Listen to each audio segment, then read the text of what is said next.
नारायण सर्वे भवन्तु सुखिनः। तन्मे मनः शिव संकल्पमस्तु। मैं बहुत ही स्नेह और सम्मान पूर्वक भारत के मुस्लिम तंत्र को एक पवित्र संदेश देना उचित समझता हूँ। भले ही पूर्व समय में मानवता की धिज्जी उड़ाकर बाबर जैसे व्यक्ति ने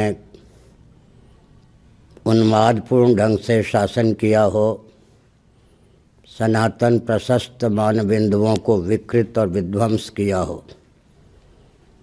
लेकिन विचारक, मानवोचितशील और स्नेह से संपन्न मुस्लिम तंत्र का यह दायित्व होता है कि वह ऐसे किसी भी व्यक्ति के नाम पर अपनी आस्था व्यक्त न करे, उसके उपलक्ष्य में कहीं भी शिक्षण प्रशिक्षण संस्थान या मस्जिद का निर्माण न करे।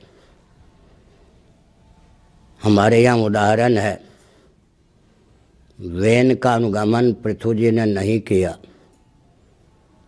हिरण्यकशिपु का अनुगमन भक्त प्रवर प्रहलाद ने नहीं किया। आज आवश्यकता है कि मुस्लिम तंत्र भी किसी बर्बर व्यक्ति का अनुगमन न करे। एक संकेत और करना मैं उचित समझता हूँ। विभाजन के बाद के भारत में मुस्लिम तंत्र इतना सुरक्षित है जितना पाकिस्तान, बांग्लादेश, अरब राष्ट्र में सुरक्षित नहीं है। इतना ही नहीं, 3 मुसलमान सज्जनों को भारत ने राष्ट्राध्यक्ष या राष्ट्रपति का पद दिया। शिक्षा मंत्री के पद को भी मुसलमान सज्जन संभाल चुके हैं। वीपी सिंह के शासनकाल में एक मुसलमान सज्जन को गृह मंत्री का पद दिया गया। नरसिंह राव के शासनकाल में एक मुसलमान सज्जन माननीय उच्चतम न्यायालय के मुख्य न्यायाधीश हुए। अनेकों मुसलमान सज्जन अब तक राज्यपाल, मुख्यमंत्री आदि के पद को सुशोभित कर चुके हैं। हिंदुओं की इस उदारता को दुर्बलता न समझें। अतः भले ही सत्ता लोलुपता और दूरदर्शिता के चपेट में आकर कोई न्याय तंत्र या शासन तंत्र उन्हें अयोध्या जैसी पवित्र भूमि में, काशी या मथुरा में प्रशिक्षण, शिक्षण और मस्जिद बनाने की प्रेरणा दे, लेकिन मानवोचितशील स्नेह का समादर करते हुए, हिंदुओं के प्रति कृतज्ञता व्यक्त करते हुए भारत के मुसलमान कम से कम इस आदर्श को प्रस्तुत करें कि वे 1 इंच भूमि भी तदर्थ स्वीकार न करें। मैं एक संकेत करना उचित समझता हूँ। पूरा विश्व उद्घोषित करेगा कि भारत के मुसलमान बर्बरता के पक्षधर नहीं हैं, मानवोचितशील और स्नेह के पक्षधर हैं। मैंने पहले भी मुस्लिम तंत्र से कहा था कि अगर आपको लगता हो कि आपका कोई हितैषी, हितज्ञ, हित करने में तत्पर मुल्ला है या राजनेता है या राजनीतिक दल है, आप बेखट के उस तंत्र का, व्यक्ति का अनुगमन करें। अगर आपको लगता है कि ये आपको उन्माद के मार्ग पर ले जाने वाले हैं, तो आप उनका अनुगमन न करें। हम भगवत कृपा से शंकराचार्य के पद पर प्रतिष्ठित हैं। जब प्रतिष्ठित नहीं थे तो भी प्राणी मात्र के प्रति हमारे हृदय में स्नेह सम्मान था, आज भी है। बड़े लाड़ प्यार चाव भाव से हमने यह अनुरोध भारत के मुस्लिम तंत्र के व्यास से पूरे विश्व के मुस्लिम तंत्र से किया है। मैं समझता हूँ मेरे अनुरोध का समादर होगा। श्री राम जन्मभूमि को लेकर जो निर्णय प्राप्त हुआ,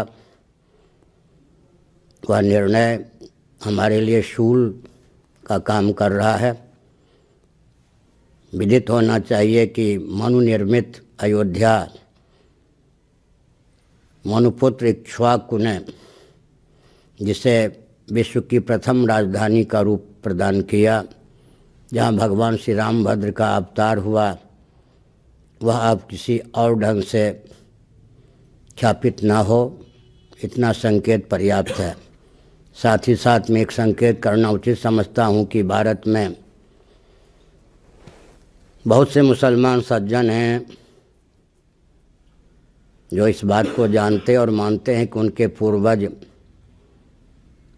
सूर्यवंशी थे, चंद्रवंशी थे।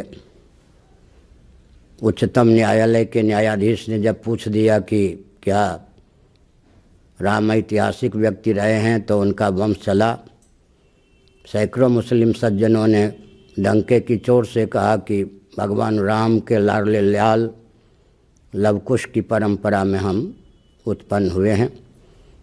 बर्बरता पूर्वक मुस्लिम शासन तंत्र जब भारत में था, हमारे पूर्वजों को कुछ और बना दिया गया।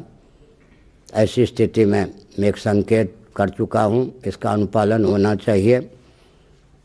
और शासन तंत्र से मैं कह देना चाहता हूँ, किसी भी कीमत पर अयोध्या की पवित्र भूमि में कुछ और मैं सुनना देखना नहीं चाहता। करुणानिधि आज जीवित नहीं है, लेकिन देश की मान्या पुत्र वधू सुवर्णा जी, आप समझ गए होंगे, सोनिया जी आज जीवित हैं, मनमोहन सिंह जी भी जीवित हैं। इन तीनों ने राम सेतु को विखंडित करने का प्रोजेक्ट या प्रकल्प तैयार किया था। यहाँ तक कह दिया था कि मानव निर्मित नहीं, प्राकृतिक रेखा है और आर्थिक दृष्टि से उसे विखंडित करना उचित है। मैंने चीन की सीमा से लेकर रामेश्वरम तक की यात्रा की। जब मैं दक्षिण भारत में पहुंचा तब करुणानिधि ने निर्लज्जतापूर्वक एक वक्तव्य दिया कि पुरी के शंकराचार्य देशद्रोही हैं, इनको देशद्रोह का दंड दिया जाएगा।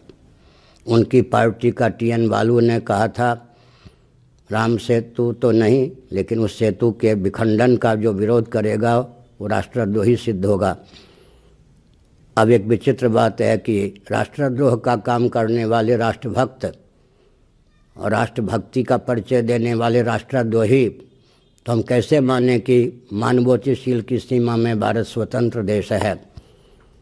आपको सुनकर आश्चर्य होगा, मैंने श्रीलंका से संपर्क किया था, साथ ही साथ तटवर्ती सीमा रक्षकों से, अर्थशास्त्र के विशेषज्ञों से। सब ने यही मुझे संदेश दिया कि विखंडन किसी भी प्रकार से हितकर नहीं है।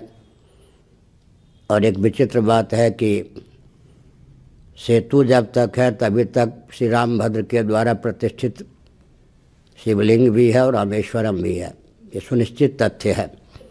विदेशी षड्यंत्रकारी अगर वो विखंडित हो जाता सेतु, उसके माध्यम से भारत में आसानी से प्रवेश कर सकते थे। आज भगवत कृपा से श्री राम सेतु सुरक्षित है। घटना यहाँ तक घटी थी कि जॉर्ज फर्नांडिस के कहने पर भारत के प्रधानमंत्री वाजपेयी जी ने भी हरी झंडी दे दी थी सेतु तुड़वाने के लिए। लेकिन सब कुछ होने पर भी आज राम सेतु सुरक्षित है। अब श्री राम जन्मभूमि पूर्ण सुरक्षित रहे, इसके लिए मुझे जो संदेश देना था दिया। हर हर महादेव, नारायण।